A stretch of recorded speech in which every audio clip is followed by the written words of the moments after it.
measure twice, cut once.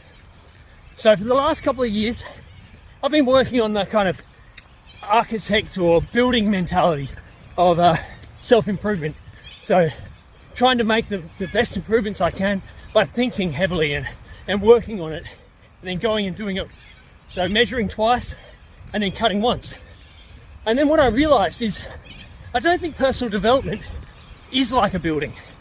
I think it's more like the garden around the building.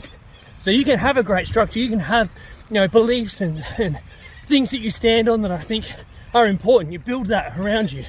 But then your personal development, when it comes to self-improvement and making the most of life, I think that's like the garden. And what I mean by that is a garden is something that's constantly changing, right? There will be things you will plant in a garden that will continue to grow for years and years. Things like a tree. You plant a big tree in the garden, it's going to continue growing and growing for many, many years. Yet there are other things that you'll plant that they might create fruit, they might have flowers, things like that, but then they might die off and you'll have to plant something new.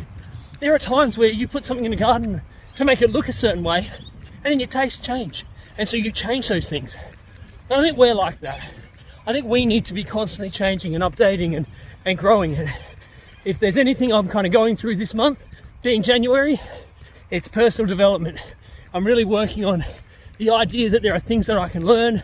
There are still things that I have plenty to change in my life. There are things that I thought were fixed things in my life, but I'm all of a sudden deciding that maybe I can tweak them, maybe I can change them a bit. So as we work our way through January, where are you at? What are you thinking? Does that make sense to you? Are you working on a garden or are you building a house? I'll see you tomorrow.